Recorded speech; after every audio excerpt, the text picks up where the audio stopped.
Hi, my name is Alexandros, and today my presentation is on examining Dobbs v. Jackson Women's Health Organization and the 2022 decision that overturned Roe v. Wade.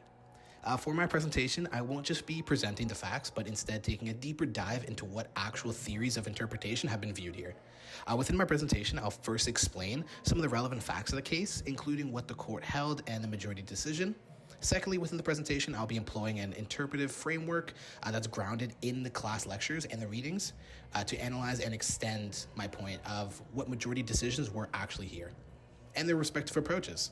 Lastly, I'll be comparing and contrasting different interpretive approaches and how using a purposive approach would yield a differing effect than constitutional representation has. For this, I'm taking on an interpretivist perspective on Dobbs, for many cases to follow on how constitutional meaning is found. I want to find this within this case and what Dobbs proves further and the judges means more as an impactful statement and creates more harm towards rights than destroying them or remaining neutral. For slide 2, some of the facts of the case and decision and majority reasons in Dobbs v. Taking place in Mississippi, United States, an act had been passed into law banning abortion after a 15-week gestation period for pregnant women holding pregnancy. This decision originated from a long line of interpretive judicial review of the 14th Amendment in relation to independent rights of liberty and freedom. First becoming established through Roe v. Wade in 1973, the case is primarily situated around birthing and women's rights advocacy with regard to abortion. By establishing constitutional rights to abortion, now introduced a framework which introduced new rights that were not being once recognized.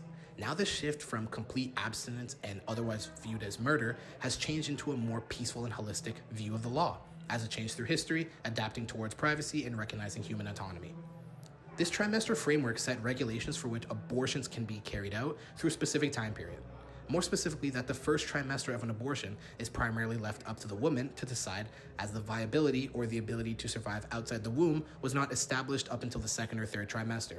At this point is typically where the government would care more towards these respective bodies by placing more restrictions towards the maternal parent.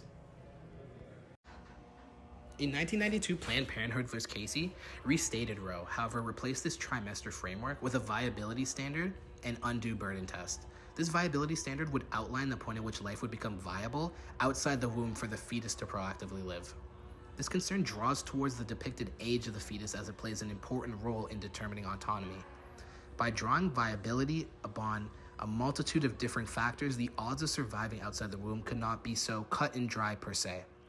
Within differing nations and countries, the viability could not be relied upon solely based on the factors of age of the fetus, but also underlying factors such as location, weight, and general health and nutrition above all. For each of these reasons, a more uniform viability rule was established within Casey that allows states less freedom to regulate abortion. As Casey draws out regulations, which are known as the undue burden test, they only stipulate more ambiguous rules and regulations which need further clarification. Within Casey v. U.S., determinations of constitutional rights were found within the culpability of the concept undue burden, as a determination of whether a burden is due or undue is inherently standardless.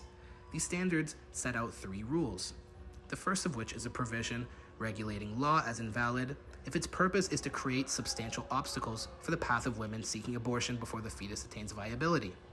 The second states measures designed to ensure that the women's choice is informed are constitutional so long as they do not impose an undue burden on the right. And third, the unnecessary health regulations that have the purpose of affecting a substantial obstacle for women seeking an abortion to impose an undue burden on that right as well. In trying to make sense of the undue burden, as it was imposed within Casey, these regulations still leave gray areas within legislation, such as what ground would constitute a substantial obstacle and if that obstacle poses a constitutional or unconstitutional burden. The ambiguity and vagueness of the statement alone creates further confusion and call for justice towards the applicability and the use of the terms.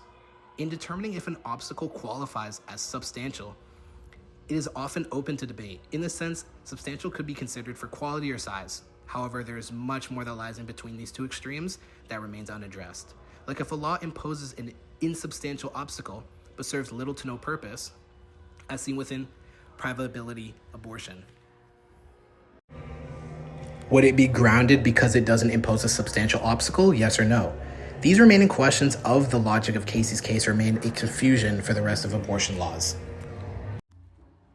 By further complicating this statement, unnecessary health regulations that provide or present a substantial obstacle to a woman seeking an abortion impose an undue burden on the right.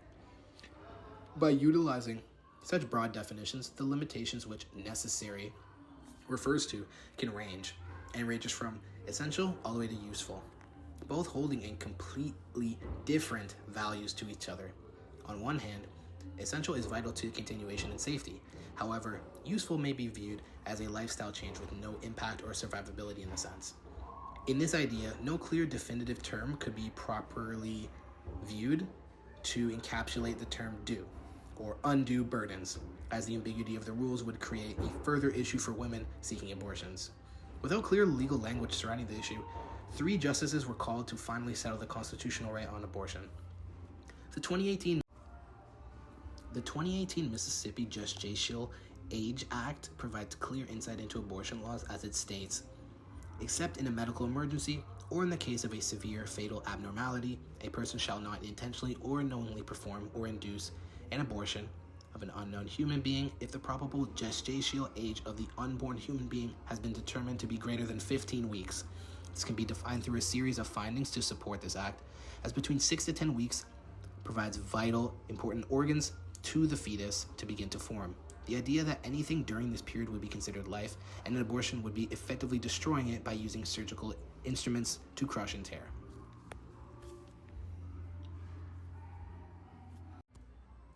The respondents being from an abortion clinic, which led from Jackson's women health respondents, in them filing a suit against federal district court for alleging that an act had violated the constitutional right to an abortion, and the judge granted a summary judgment on the case. This allowed for permanent enjoinment and enforcement, concluding that viability marks the earliest point at which states can interfere in a fetal life constitutionally and adequately to justify a legislative ban on non-therapeutic abortions. And 15 weeks of gestational age is prior to viability. This means that anything before this period was not found to be viable towards the life of a human being, therefore can be exercised or up to the decision of the mother to keep or terminate, as is not in reference as life until 15 weeks or when the state cares. Slide 3 is drawing on relevant theories of interpretation and analyzing the extent to which majority opinion developed an originalist interpretation. So the originalist interpretation begins with the original meaning of how or what the sovereign intended, more closely exemplifying this living tree example as a doctrine, as it compares to the original meaning. The concept of the living tree, as outlined in Binney, enables interpretations of the legislation to remain fruitful within society, evolving as opinions become public and policy changes, thereby avoiding becoming obsolete. Frozen rights follow the same suit as once they belong to Canadians without constitution, which are frozen with no prospect of being thawed. This theory adapts to the originalist interpretation as it preserves Canadian rights. However, they remain frozen and without practical application, simply remaining dormant within Canadian construction. New policies and regulations are being on top of this. They're being built and reformed, shaping how society views laws as ever-changing. By abandoning the original intent for meaning, it becomes more consistent with the values of Canadian society, which has moved away from its colonial ideal. This concept is closely seen within the amendments towards the Constitution, involving the inclusion of Afro-Americans as the framers who have sought African Americans as slaves, not included within the constitutional account of 1857, where members of the sovereignty and we the people, as said by Justice Taney, view that we do not think and they are not included to be intended to be included under this word.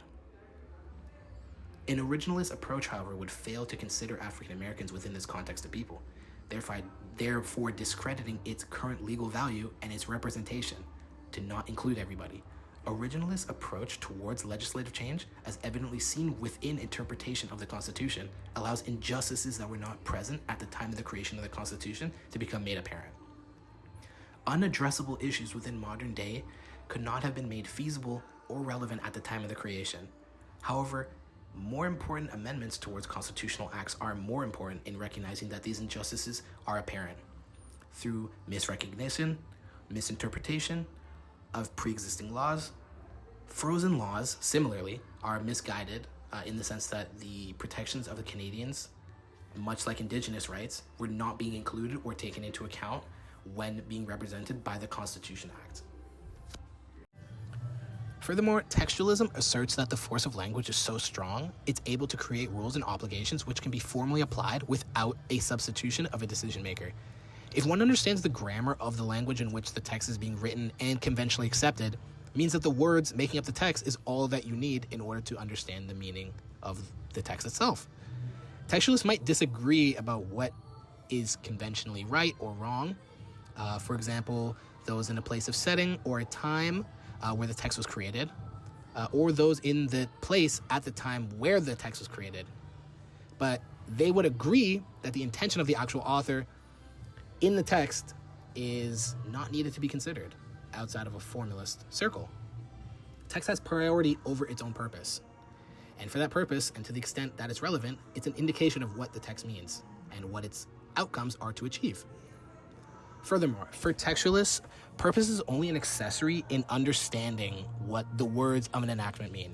So the object of interpretation is said to be the purpose of the enactment, the text being the direct indication. Holding certainty and value with the actual words found within the sovereign action. Like an originalist approach does not require the judgment of law interpreters, but the divine text serves as the direct intention of its original meaning, so it keeps its preservation. Understanding and reading sovereign text without interpretation allows for no discrepant usage or legal view to challenge what was originally sought by its creators. An interpretive analysis can reveal that the motive for developing the majority situations in abortion rights surrounds what was actually found within the original Constitution. As Judge Alito states, constitutional analysis must begin with the language of the instrument which offered a fixed standard of asserting what was founding document means. This Constitution makes no express reference to a right to obtain an abortion, and therefore those who claim it to be protected under such a right must show that the right is somehow implicit in the constitutional text. This means that textualism is fixed on the standard of what the text actually means at the time it was written, not by any other construed meaning found by judges after the fact. Slide 4, an argument that is persuasive for interpreting the applicability of the 14th Amendment to the facts. The 14th Amendment's Due Process Clause protects liberty. This encompasses more than just procedural fairness. It safeguards personal autonomous rights, which are fundamental to individual dignity. Found within Dobbs, the majority narrowly described their interpretation of liberty through historical originalism. This would assert that abortion is not deeply rooted within 1868 as they would have practiced, and therefore is not constitutionally protected. However, the decision within Dobbs emphasized that liberty is not frozen in the past. It's a dynamic protection that guarantees individuals control over their own intimate and personal decisions. Abortion falls directly within this field as it is an essential component for a person's bodily autonomy and privacy to make whole choices within their life. Applying this interpretive lens towards the Mississippi Gestational Age Act, which bans abortion after 15 weeks, directly interferes with the liberty of pregnant persons by directly restricting their access to medical procedure fundamental to their autonomy. The Due Process Clause can therefore be specifically interpreted for its purpose and purposivity to protect individual autonomy against state intrusion, specifically where the state seeks to regulate personal and deep private choices. This interpretation aligns with the core purpose of the 14th Amendment, to ensure that no level of government can arbitrarily restrict the liberties of individuals, especially when these restrictions are for historically marginalized groups such as women. I want to further clarify that purposive and the rights to amendment demonstrate that abortion in this constitutional meaning can protect more than what they offer as they exercise a fundamental personal autonomy. This framework would interpret the amendment not as a historical artifact frozen in 1868, but as a living protection of essential liberties, making it directly applicable to the facts of Dobbs v. Jackson Women's Health. And just to add, for both Roe and Casey, the state's interest in potential life becomes compelling only once the fetus can survive independently of the woman's body. Before viability, the state is not directly regulated within another person. It is regulated within the woman's own body. Thus, pre-viability bans target her constitutionally protected rights. All right, and next, I do know this is not part of the presentation, but I would just like to include this for the professor and any other students who would be like to watching. Just some questions for the class. So first, should states be able to ban abortion if they feel as though that viability protects fetal life? Why or why not? How do you think the 15-week Gestational Age Act balances the state's interest in fetal life with a woman's right to choose? Do you think that the balance is constitutional? And thirdly, how might access to abortion be affected differently in states or countries that enact strict bans compared to those that don't? And in conclusion of Dobbs v. Jackson Women's Health, it highlights the impacts that interpretive theories have on constitutional law. The majority reliance on originalism and textualism kind of narrowed down this understanding of history as it was shown through 1868, as they disregard the many lives of women and the autonomy. This decision demonstrates how limitations on originalism freezes rights in a historical context that extremely exclude large segments of society and fail to adapt to a modern understanding. A purposive interpretation of the 14th Amendment's Process Clause emphasizes protection of fundamental personal autonomy, bodily integrity, and privacy. But applying this lens previably towards abortion bans interferes with the constitutional protections of liberty, as the state, they regulate the woman's body rather than a viable fetus. This perspective shows how constitutional meaning can be dynamic or fluid and still remain protective, rather than a strict historical and restrictive meaning.